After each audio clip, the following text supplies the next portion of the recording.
The Hemi engine isn't dead. Wait, what? It's confusion happening over the Hemi engine. We have that, plus have some details in the Ram EREV 2025 Toyota Tacoma pricing. I have response from SEMA with the EPA passing the waiver for California in a video that just blew up this week. And I have a question for you at the end of this truck news recap. Hey, it's Tim, Pickup Truck Plus SUV Talk. If you're new to the channel, welcome. And looking at the views, a lot of people are new to the channel, so welcome. I'm a journalist and I cover the truck and SUV industry for the last decade or so. I do these truck news recaps as a podcast as well as a video for you on YouTube. I talk about stories that didn't quite make a full video, or I give more details about stories that went out earlier on this week. So it's a weekly thing, weekly show. Come on in, sit back, pop top, pour a little something in your coffee. Let's go ahead and hop into these details. So first, in the most confusing news of the week is Stellantis put out a press release, not the drug company, but the car company, that talks about the Dodge Durango for the 2025 model year will still be offered in a Hemi-powered version.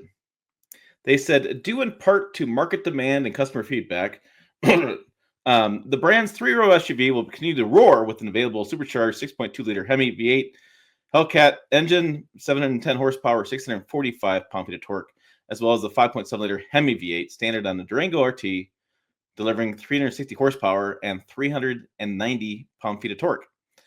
So the new CEO, because every month they have a new CEO, it seems like, over at Dodge, as they move people around like musical chairs, says the Dodge Durango and Hemi engine form a powerful pair, and Dodge will continue to produce the most powerful gas engine SUV on the planet into the 2025 calendar year. It's a perfect capstone for our celebration of 20 years of Hemi-powered Dodge Durango models. So when I hear the term capstone is, I looked this up when the Tundra came out, the capstone. It's actually part of a masonry thought process as far as a building when you do buildings. And it's the last stone they put in place. So this is it. Maybe, possibly. I swear to God, Dodge has said that the Hellcat is going away, and they've last edition, last of this, last final run. And it seems like the thing just still sticks around. So I'm not sure what's going on with this. Now, the question is going to be, is it going to be able to fit in a Ram 1500 if they bring it all the way back? Because Tavares is left, and now you have Tim Kuniskis back in place. People are theorizing about this. I want to point something out to you, which I found rather interesting. And it deals with the other Dodge car that made a bunch of news this last week. And I have two stories for you. The Dodge Charger Daytona EV. Remember this guy? Oh, I got to close over here. So this guy, well, apparently an engineer said off the record that the Hemi won't fit in that muscle car. It doesn't fit in the engine bay. What's also interesting, and a kind of tongue-in-cheek deal to laugh on this one, was the Dodge Charger Daytona EV can't do a burnout. It can't, which I just find fascinating. I've seen it drive, and it looks great, does smoke, but does no burnouts. So you have a situation where you have the Dodge Durango going to keep the Hemi, but it seems like the Ram engine bay should be fine for a Hemi coming back, but yet their muscle car can't fit a V8, which I can find the story on that one. It's right towards the top of this as well. But they can't fit a Hemi V8, and it doesn't physically fit. So it's just interesting that that's what's going on. All right, so that's news on that Stellantis stuff as far as the Hemi. Now, we also have news that they decided to make a change. So initially, they were going to start with the all-electric version of the Ram 1500, the Rev, and then they said, nope, we're switching this up. So we're going to do the E-Rev. The E-Rev is really interesting for a lot of truck guys, and I think it's got more interest than the battery electric version of the Ram truck. This is 690 miles of range. You have like 12,000 pounds towing, like 2,000 pounds payload, and it's real range in that. The truck, and this is why we call it extended range version, the truck has a battery plus the 3.6-liter Pentastar V6 engine. The idea here is that the battery sends power to the wheels, so it makes it electric. The engine only turns on to charge the battery. The engine doesn't power the wheels. So that's why it's an extended range version of battery electric, because it's still all the power is coming from electric motors that's getting drawn power from the battery, and that engine kicks on to charge the battery. Now you can plug this in. And if you do city driving, you will never need to use the Pentastar engine. But in a road trip, the Pentastar engine kicks on and charges the battery. Now, the Pentastar engine has a gas tank. I don't know if we know the exact size of the gas tank quite yet. So, eventually you have to fill up a gas tank. But that's the idea, the extended range battery. And extended range version EREV, which I think is probably the sweet spot for those looking for cheaper cost of ownership as far as driving around town, daily commute, EV only, no gas, no concerns about that, as well as for road trips and towing, you still have that option. And because it has electric motors, electric battery, you don't need the V8. The V8 be useless. The V8 be like a V16 because electric motors and batteries have so much power on demand from them that you don't need a bigger engine. So I think it's pretty interesting what they're doing with that. I want to see if I can't. Jill wrote this up, sorry, and I want to make sure that she has, I believe in the story, some specs as far as it'll deliver 663 horsepower and 615 pound-feet of torque to up to 14,000 pounds. So there really, like I said, there is no need. People have talked about for V8 with this. There's no need. You actually want a smaller engine in the engine bay. And the reason for that is you actually have increased payload. If you do the big V8 plus the big battery, you have payload and towing goes and range goes way down. So you definitely want a smaller engine than that. So that's what's going on with that. I also wanted to pull up that story I just published a few minutes ago. Toyota Tacoma adds new color. So they have a mud bath color. They painted the tow hooks red on the Trail Hunter and TRD Pro, the front tow hooks. So I found that kind of interesting. And there's been some price changes. The top end model dropped by $135 or so. Most mid-grade models are about the same. Entry level went up maybe $30 to $60. It's not a big deal with that. We had the Toyota compact truck was announced, and we'll get to this in the YouTube videos as well. I'll talk more about that, and we'll talk about the California diesel ban that just freaking exploded. So let me hop over to that real fast. So it's on our YouTube channel, and I did not anticipate this coming. But so going back in time, this was last news recap was Toyota reliability drops. Then we talked about I did Honda Odyssey with my wife. Jill did a Nissan Rogue trip with her husband, who's never been off road, which is a funny video. The VW Tiguan, we had a look at that. The channel hit a milestone, 50 million views. I talked about 4 million watch hours and all the numbers going crazy. And then, I had a truck news recap as well, where I talked about where my Ram RHO update is, which, by the way, my update on that truck is this. If you follow this channel, you know I've bought a Ford, I bought a Chevy, I bought a Tundra. Now I'm buying a Ram, so don't give me this brand bias stuff. And I really wanted to buy the new Ram Charger, or not Ram Charger. I really want that one too, but I wanted the Ram RHO because I really just want a fun truck this time. And apparently, from my sources at Ram and dealership and stuff, the truck is on a train car, and it's on its way to Houston. And when Houston, they throw them on transporters and send them to dealerships. I'm currently against the wall with timing.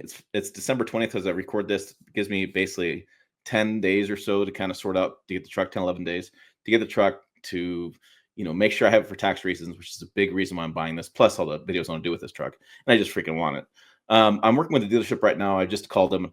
I'm trying to see if I can buy the truck now because I have an invoice for it and see if I just can't buy it. And then I can take my time a little bit and go down and get the truck. Working on that one. So I'm going to end up with something. I'm going to end up with that, or the wife's going to get a midsize truck. Something's going to happen. I'm in limbo at the moment. All right. So we also talked about, what else did we talk about? California diesel engine ban. This was interesting. 115,000 views in 3 days is probably the fastest growing video for views I've seen in quite a while. And I interviewed two sources in that video. It's pretty long. It's 44 minutes. After I had to make an edit, I screwed things up. But it's a long video, but we really explain everything that's going on, including all three different acts, the rules that are going in place, and how it's going to impact right now today and in the future. And they've had this law in place since like 2018. However, this year is the first year where they really started amping things up. And they really added to it. And what's interesting is when we filmed the video, we didn't quite know what was going on as far as the California waiver. So the California gets a waiver. It's got like 67 times over the year. It's got a waiver, set their own emissions. It makes sense. California is a very unique topographical area, like geography, right? So you have geography. You have the ocean, you have flat, and you have mountains. So you have a lot of situations where air can get trapped, and pollution is a problem. You also have some massive ports there in California. It's the fifth largest economy in the world. So it's got very unique things. So they've let them set their own standards. The challenge now is we've had a lot of states who have adopted California standards, and now it's becoming a big issue because California can do what California wants to do. There's going to be who they are. But when you get 17 other states adopting some or all of California's emissions, it creates this question about federal versus state powers, state rights. There's lots of questions going on.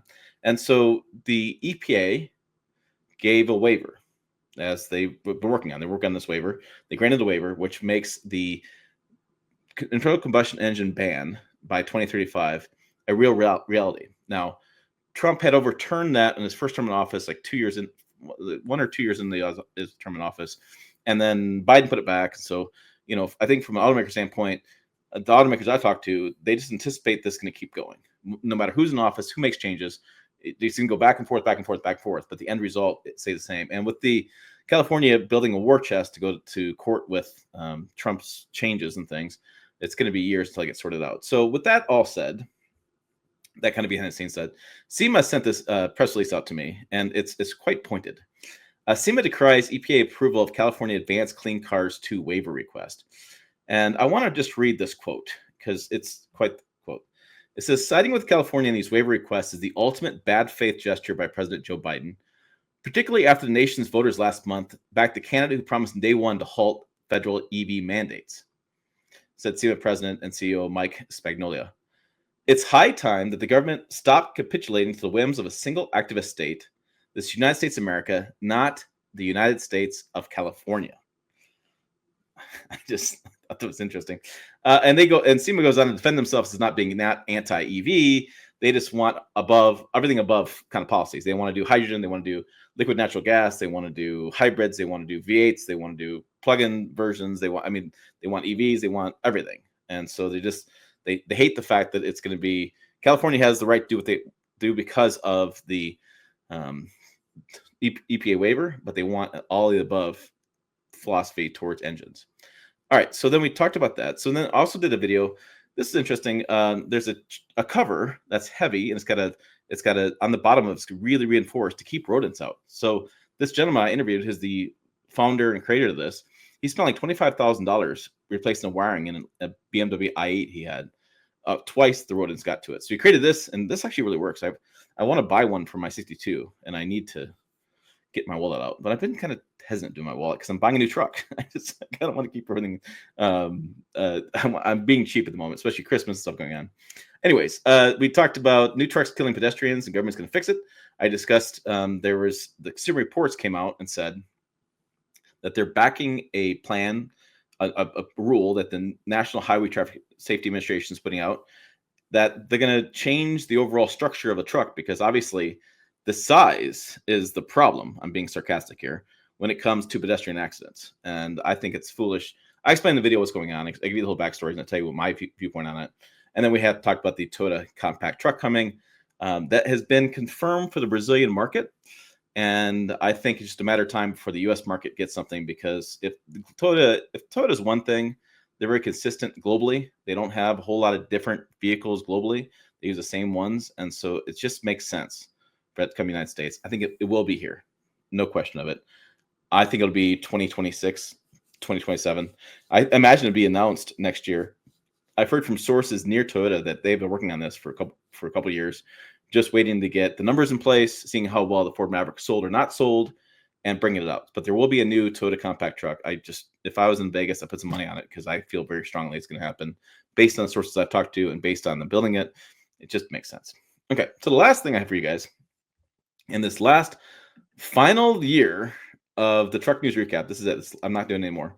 It's on the forum. And I asked the question because I was on TikTok the other day because we have a presence over there, and I go over there and check occasionally. And let me tell you, it's very interesting format over there. Very interesting social media platform.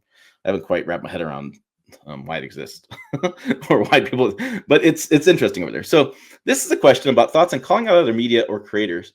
And I found this fascinating. So I was scrolling through the homepage. If you use TikTok, you get on the homepage, and I saw a bunch of these videos come out, and it was from this Dave's at Dave's Auto Center. I don't know if it is playing the right video.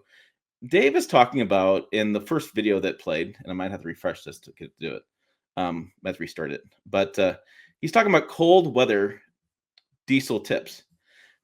In this video, he discusses how with your diesel, you shouldn't idle it. You should just get in, start it, and go. As long as the windshield's cleaned off, just go. You don't need to warm it up. That's not what needs to happen with a diesel engine. That's not accurate. It's many owners' manuals talk about against that. He's been called out many times in the video about the comments were like all about it, like he's wrong. Diesels do need to warm up a little bit before you drive them, and you can idle them. Now the question is excessive idling, which I take it to mean, and he created this product. He's trying to sell this product as well, which is interesting in the video.